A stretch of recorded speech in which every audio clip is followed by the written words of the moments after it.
আজান চলাকালীন সময় সেহরি খাওয়া যাবে কিনা, বা সেহরি খাচ্ছেন এমন তো অবস্থায় যদি আজান হয়ে যায় তাহলে আপনার করণীয়টা কি হবে? আপনি কি খাওয়া বাদ দিবেন নাকি আপনার খাওয়াটা চালিয়ে যাবেন?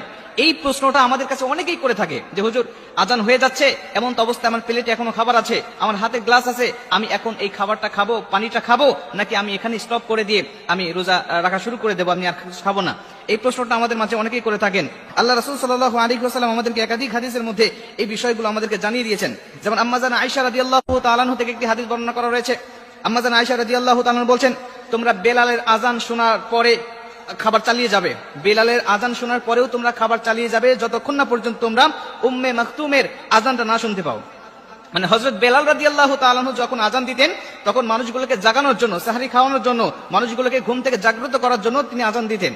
তখন পর্যন্ত খাবে, কিন্তু যখন উম্মে মাকতুম আজান দিতেন ফজরের আজান, এই ফজরের আজান হয়ে গেলে তখন তো সুবহে সাদিক হয়ে যাবে, তখন তো ফজরের ওয়াক্ত শুরু হয়ে গিয়েছে, তখন আর এই মানুষটা আর সেহরি খাইতে পারবে না। যদি খায় তাহলে তার রোজাটা হবে না। এটা আল্লাহ রাসূল সাল্লাল্লাহু আলাইহি ওয়াসাল্লাম আবু দাউদ শরীফের হাদিসের মধ্যে তিনি হাদিসটা বর্ণনা করেছেন। তবে আল্লাহ রাসূল আমাদেরকে কিছু ছাড় দিয়েছেন। আল্লাহ রাসূল যেমন আবু দাউদ শরীফের 2350 নম্বর হাদিসের মধ্যে আবু হুরায়রা রাদিয়াল্লাহু তাআলা আনহু হাদিসটা বর্ণনা করেছেন।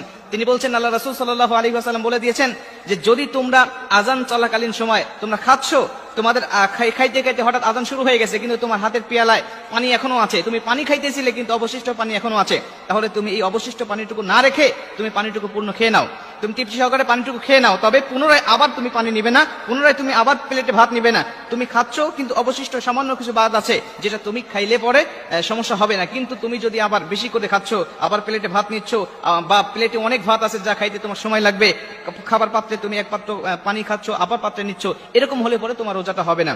আল্লাহ রাসূল সাল্লাল্লাহু আলাইহি ওয়াসাল্লাম আমাদেরকে একটা ছাড় দিয়েছেন।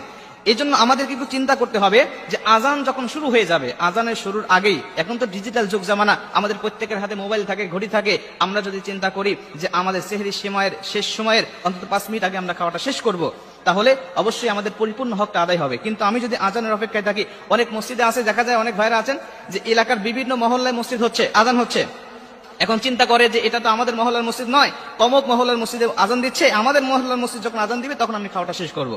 আবার যখন ইফতারের সময় হয়ে যায় তখন চিন্তা করে যে কোনো মসজিদ থেকে আজান শুরু হইলেই সে খাওয়া শুরু করে দেয়। মানে সুযোগ সুবিধা সে সন্ধান করতে থাকে সবসময়। এজন্য আমরা চেষ্টা করব যখনই যে মসজিদে আজান হোক না কেন, আজান শুরু হয়ে গেলে আমরা খাবো না, আর ইফতারের সময় ঠিক যে কোনো মসজিদে আজান হয়ে গেলে আমরা সঙ্গে সঙ্গে ইফতারটা করে নেব।